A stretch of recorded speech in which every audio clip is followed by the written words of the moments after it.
بالنسبة لي طبعا الحصول على العلم الشرعي فمعلوم انه اهم قضية تتعلق بهذا الموضوع كما سبق سؤال، ويعني التحصل على المرجعية اللي هي مصادر العلم وهي الكتب التي اشتق منها هذه المعلومات. وكما ذكرت في مرة مضت انه الواحد استفاد من فترة اغترابه في المملكة العربية السعودية، وكان من الأهداف التي تتعلق بهذه الغربة أن أجمع مكتبة إسلامية كبيرة فيها مصادر المعلومات الشرعية المختلفة.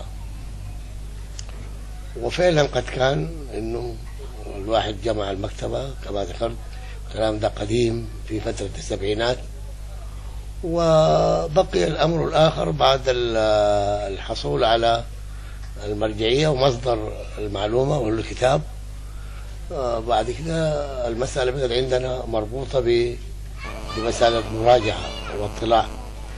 فمعلوم انه هذا الدين طبعا العلوم فيه مختلفة، وهي في التفسير مثلا، وفي مصطلح الحديث، وفي اللغة العربية، والفقه وخلاف ذلك.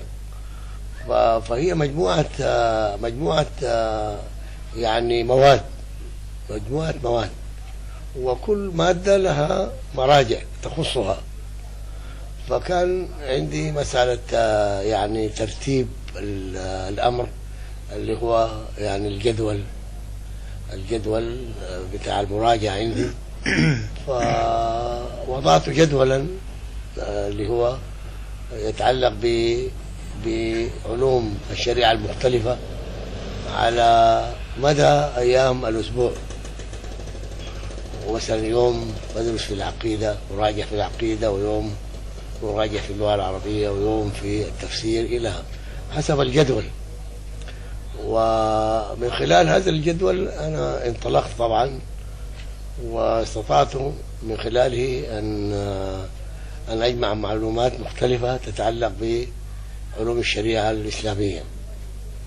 بعد ذاك بقيت مسألة الزمن الذي يقرأ فيه الإنسان. فأنا عموما طبعا يعني خصصت زمنا وهو